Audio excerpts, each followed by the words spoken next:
Chris Scalzo here with, I almost missed my cue. I think I did miss my cue, just a little bit. Matt Howell, and this week on the first run, we're going to catch up with, I think I'm going to butcher this, Chris, so if I do, I'm sorry. I think it's Nirvana, the band, the movie. Is that correct? Is that the correct cadence? No, what you couldn't be bothered to have an internet window opened or write down a note. It's Nirvana, the band, the show, the movie. Oh, excuse me. I stand corrected. But isn't it more fun to like have the people here are bickering? You think is that what people come tune into with their favorite movie uncles or yeah, exactly, going at each other? Yeah, exactly. I mean, every once in a while. I mean, you got to keep people guessing, I think. I guess so. Sure. Yeah. Fine. Mm-hmm. And then after that, Chris will give you the big releases on physical media. Then we'll wrap this sucker up and we'll tell you what's up coming up next week. Sound good? Do I have a choice? Oh boy, I've already soured the mood. Why don't you play us a clip, Chris? All right. You're lucky I couldn't find my Relax Amigo quick enough. Oh. Hey, just relax, amigo. Okay, so here's the plan. Why does a club book a band? They play good music? No. Draw on a good crowd? No. Okay. Flyers.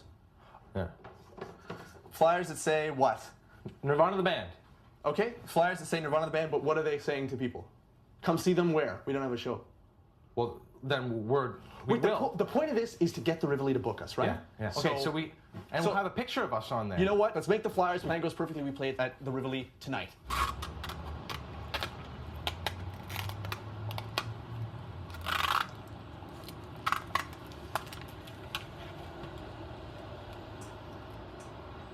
Jay, I got a feeling things are going to work out okay for us.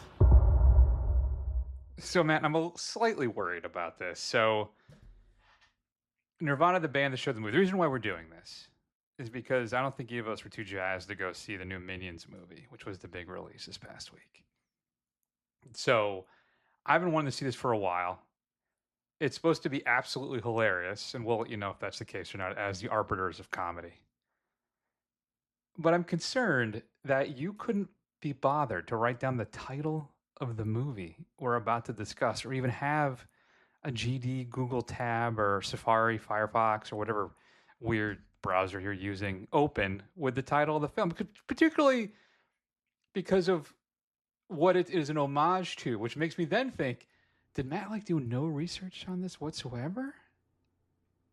I mean, it's bold of you to assume that I do any research on any movie that I watch. You know what? No, that's fair. That's a fair point. I go in. Touche. I watch the movie. I absorb the movie, and then 90 to 8% of the times I don't do any further research on the movie. Sometimes I do. This was not one of those movies, though. Okay, fine.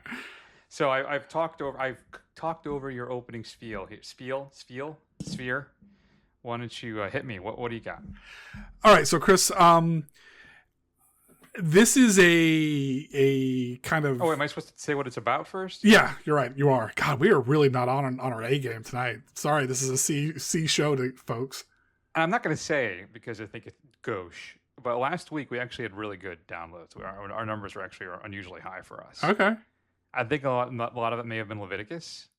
When we focus on the more indie stuff, I think we tend to do much better numbers. So if this is people's second episode after that tuning in, I think we are truly effed because of... Well, anyway, let's see if we can redeem this.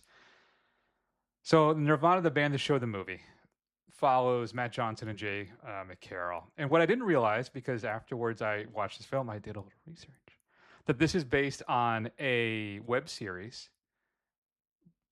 basically created by these two gentlemen. Ran for 3 seasons. I think 2 seasons, and a third season was just an episode, I believe, about them basically trying to perform at the Rivoli. This is a show and a film made out of Canada, and it does have the lovely bacony scent of Canada all over it. And we're flash forwarding 16 years after the show. There's still the two guys trying to get a show at the Rivoli, and they open up with these really just harebrained ideas about how to get people's attention to book this show. And then they come up with an idea well, this is what we'll do. We'll say that we are from the future and decisions we have made have screwed things up. So we had to come back. And the only way to do this is to play a show at the Rivoli to make things right. But what happens, Matt, is that they accidentally travel back in time to 2008 and have to find their way back. So Wow. there you go. There we go. Yeah. I was not expecting that entire series of events. I'll be honest with you. So, Chris, I think we always hear there's a danger of any film when it's the most insert blank you've seen in forever, or it is, so it's the scariest movie you've ever seen, or the scariest movie of the year, or it's a laugh out loud funny. Does this live up to the hype of being laugh out loud funny? Is this an indie darling that we're going to grow to love? Dare I say, Matt, yes. And this will be, I think, a cult hit as well. I am prepared to say potentially cult classic comedy because I think, A, it has its origination in this cult show that a lot of people love that I have to confess I haven't seen. And from what I understand is actually you can't really even stream it right now. That Neon is working to obtain the rights. And if you buy the Blu-ray of this, which is currently available, I think it includes the very first episode of the show. So you can check that out as well. There may be alternative methods out there to watch it. We're not going to endorse. Though I'm getting closer and closer endorsing that type of thing. And see what some of these companies are doing. Like you see Sony now not only pulling 500 movies from the PlayStation or Sony store, but in 2028 with the next PlayStation, they're no longer going to create disc games. Which is, wow.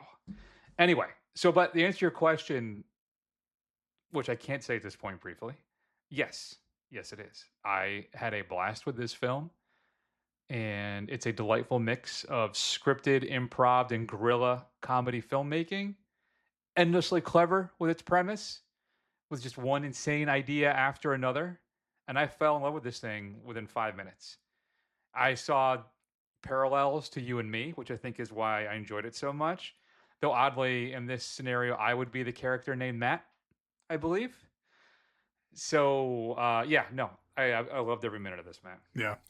It is quite funny. It is quite enjoyable. I think it's kind of, served by this kind of ever escalating series of ridiculous events, right? And kind of when the final third act event happens, I was shocked, as I always am when those things happen, completely unexpected, but to kind of turn the whole thing into a different movie. And I think the improv aspects are to its charm. You can kind of sometimes see when they're doing it, or even the fact that they're talking to, the man on the street, as it were. And I think it's all very effective, giving you kind of this, sense of these two dorks in Canada that are just completely hapless. And I will say I did get a delightful chuckle every time they said about or sorry. Because because the fact that this was in Canada came roaring back to the front of my mind. Yeah, and one of my favorite things about it is, though Matt Johnson is absolutely hilarious in this with his crazy hijinks and capers, his off-the-wall ideas for grabbing people's attention, Jay McCarroll's reactions to him, which are downsized compared to how big that Johnson is, but there's a subtlety and a sweetness to it that really kind of punctuates every joke. Well, when they talk about the seventh inning stretch, which is the seventh inning Sky Dome, whatever thing it is, his response to it, where he's like his head tilt and his eyebrow goes up a little bit, and then his knowing smile appears. I laughed out loud, and that's kind of one of those things for me when judging a comedy. How many times do I LOL or perhaps even LMAO? And I will say that happened quite a few times with this. Did you raffle? Did you raffle at all? I don't think I got that. I was close. I was close. I think I LMFAO'd. Oh, wow. Did I say that one already? No. You left out the F. You left out the That's F. what it is. Yes. But, and quite a few of my patented out loud single ha's as well, which is what happens when I find something really funny. That's what I get to prior to crying from laughing so hard. So, and lots of great moments, like when they go back to 2008, how they figure out where they are, when they touch on all the different cultural references, how they've all kind of aged like milk. Absolutely brilliant. And then I loved the clever adaptation of the Back to the Future score. And there's even a nod to. There's a lot of knowing winks because it. What's great about the film is that it takes place within reality per se, but there's also like they know they're being filmed the whole time. They break the fourth wall a couple times throughout as well. I love the joke about like no doubt without Gwen Stefani. Like, have you listened to it? I mean, it's absurdist humor at its best, and I think why it works is that there's an earnestness, there's a warmth and a love that the two clearly have for each other, and I think for their audience. And it ends up being for me like a true testament, Matt, to like friendship, even if one of those friends is like an absolute maniac. All right. And if you're one of those people who are upset that there aren't enough original ideas or fresh comedies, I think this is going to take care of you. This is going to satisfy this itch. And you should definitely seek this out as quickly as possible. Yeah, I can't. I agree completely with what Chris is saying. I think you should go check it out. It's available, obviously, as Chris said, on Blu-ray. I'm sure you can stream it somewhere for rental. I don't know if it's on a streaming service proper yet, but I assume it will be soon. And yeah, I think it's probably one of the better comedies I've seen in a long time.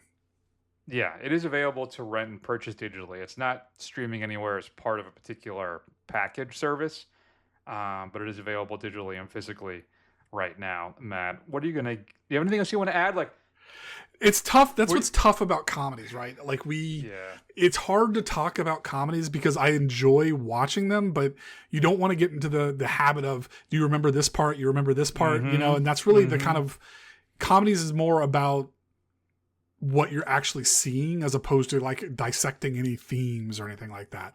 There's no really deeper meaning to this. It's just, it is what's up on the screen and it's a lot of fun to watch. So I think that's the pitfall with comedies, and I think why we don't do very many of them, but other than the fact that there's not a lot of good ones that come out. So yeah, I would gently push back too about that having any deeper meaning, because I think really the friendship between the two of them, I think really it's what adds the heft and weight to this film that makes it as enjoyable as it is, that elevates it past just one-liners and gags and stuff.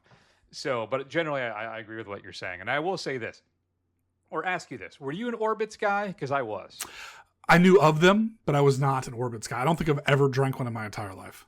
Oh, I was into them for a little while. Absolutely. Well, that's why we're doing this. You've been struck by the Orbitz. Man, I'm going to give Nirvana, the band, the show, the movie, an A. Are you? Wow. I think I'm going to give it an A minus. Okay. If you listen to the show long enough, I come off as the pretentious one between the two of us, but I also freely hand out the A's, it seems, much more than Matt does.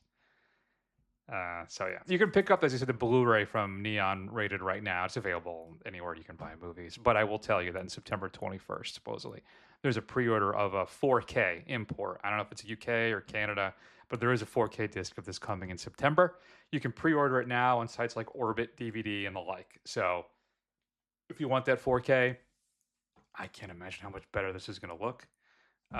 You can. And I will say, too, I think one of the clever things about this film, I guess I do have one more thing to say about it, is that they reuse scenes from the show that were like cut.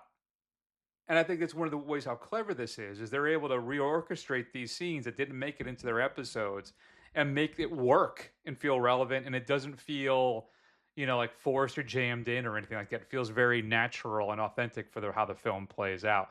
And it's great watching them see or have their younger versions of themselves and then seeing the updated versions as well. It's great.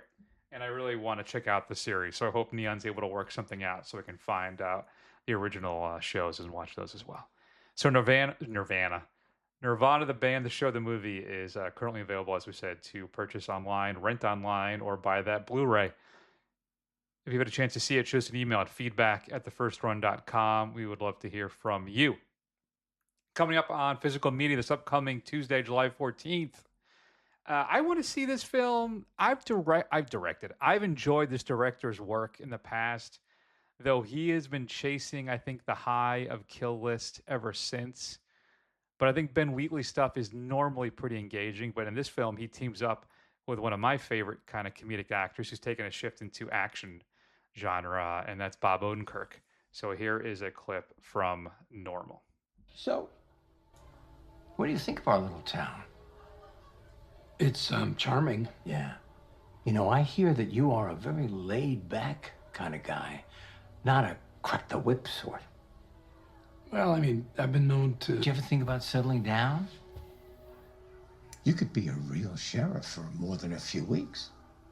You could build a whole new life here in Normal. Because we really celebrate the community. Around here, it's always one for all. That sounds... Mayor? Yeah. It's time. Yeah. But I want you to think about it. I will. All right.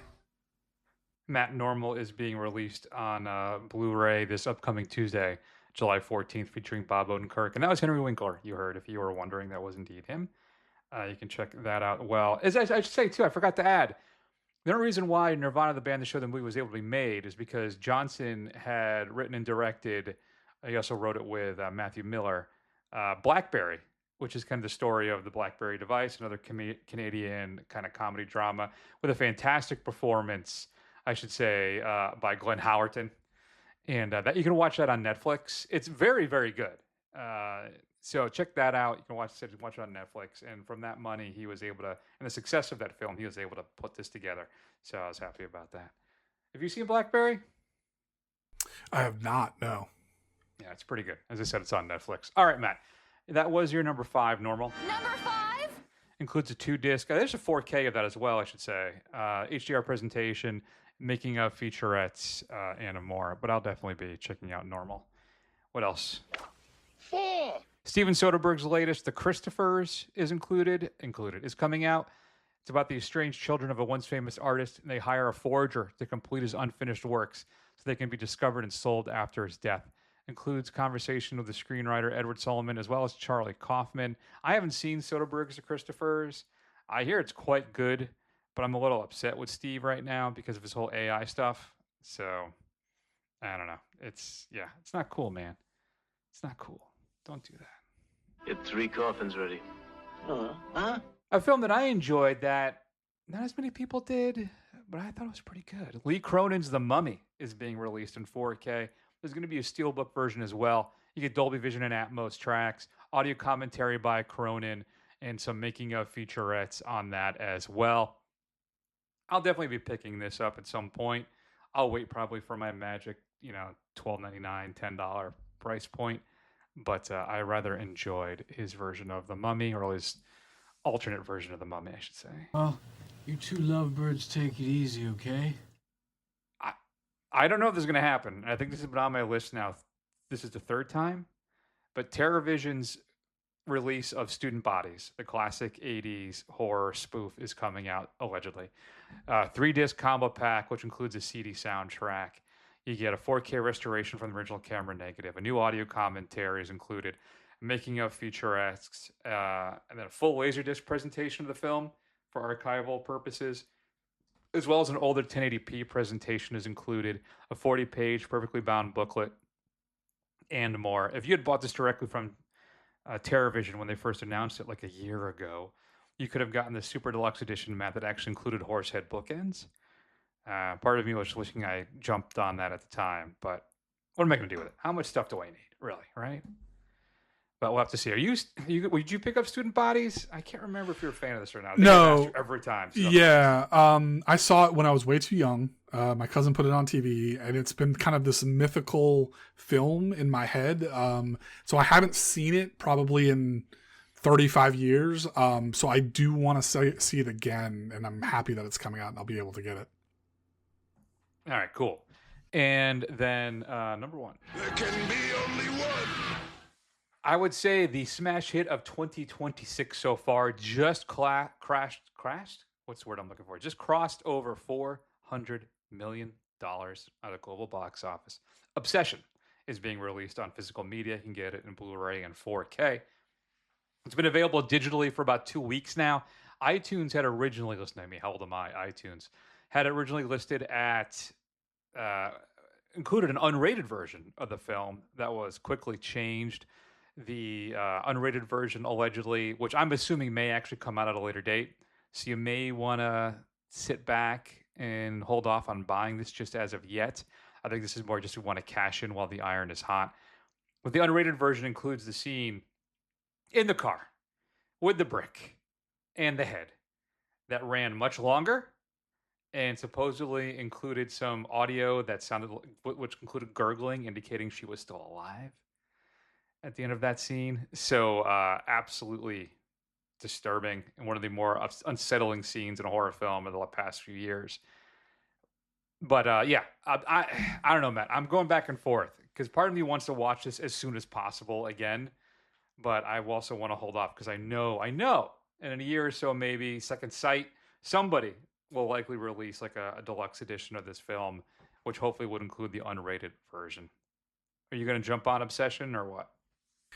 Yeah, I don't know if I have the patience to wait some mythical date to get this. I mean, I think if this thing sells well, I don't think there's going to be any, urgency, I should say, to get this out into a deluxe format and give you an unrated version anytime soon.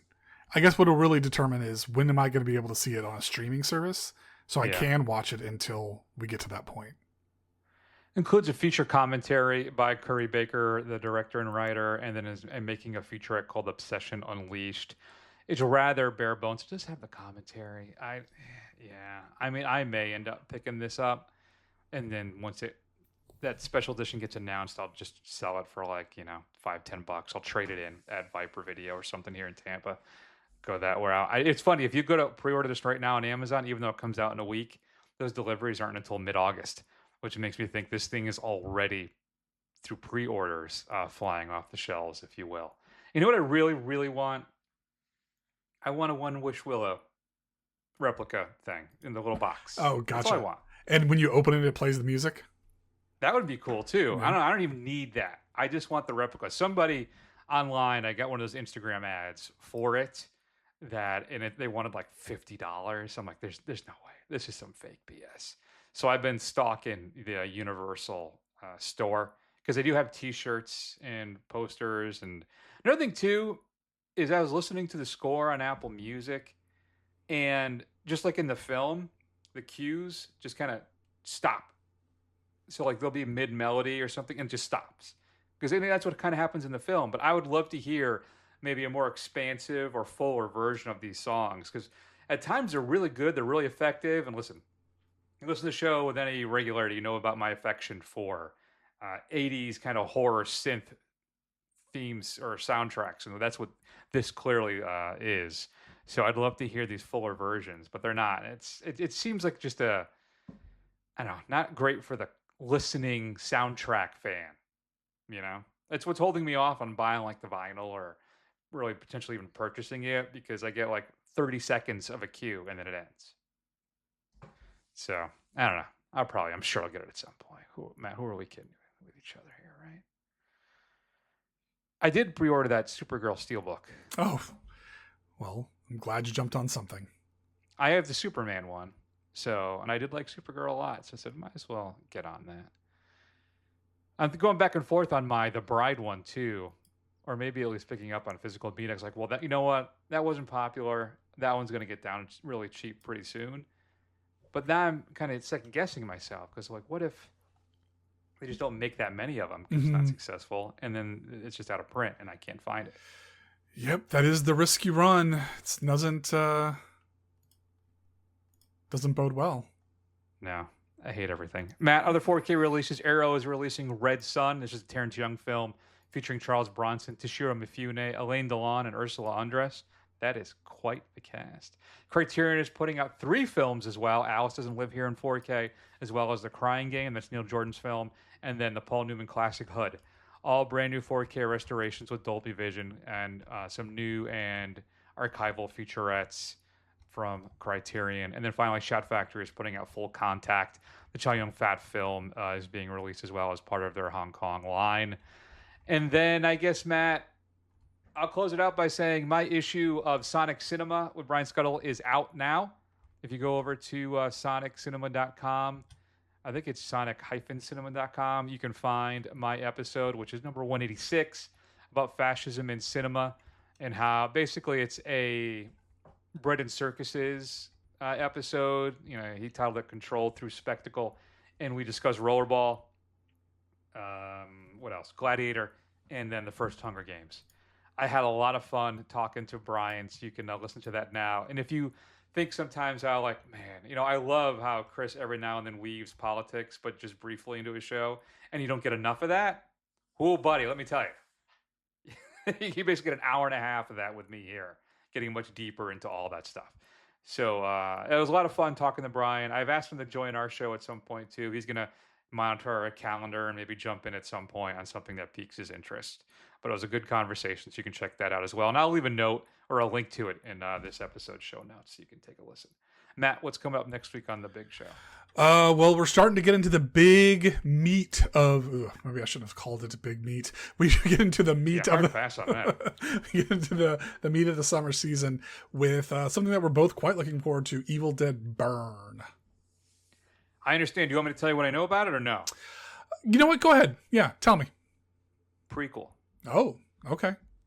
That's all I've found out so far, and even that was against my will. Okay. Wow. And I think I read something about Bruce Campbell had talked about it. Okay. Where are you of the camp of people who miss fun Evil Dead?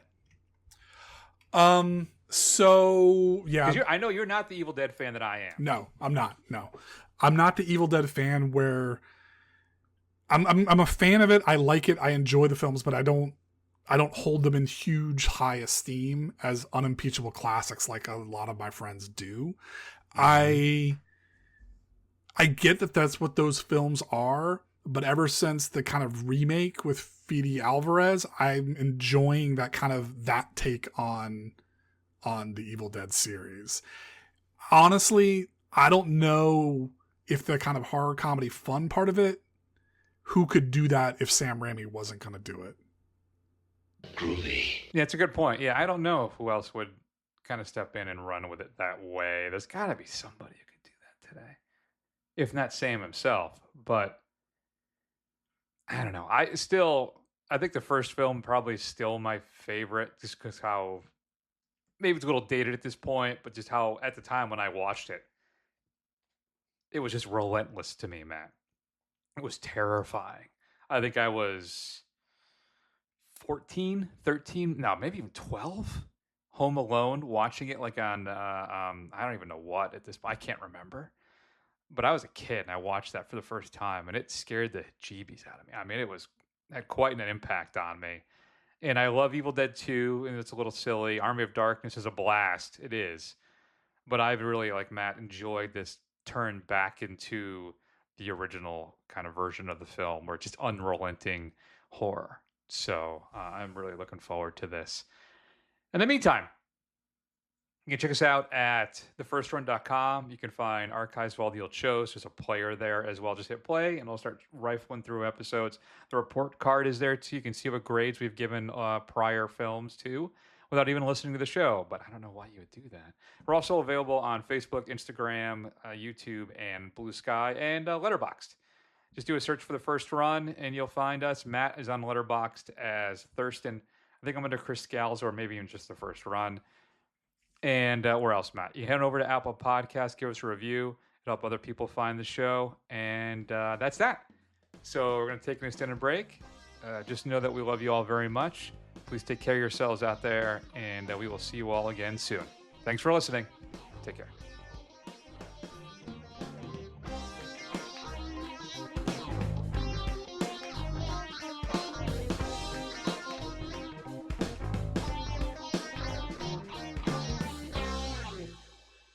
This is really all coming together. Right. This is just like Back to the Future. This is insane. There would be all the.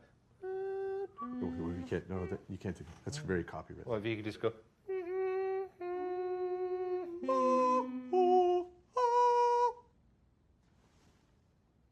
This is going to be a copyright nightmare.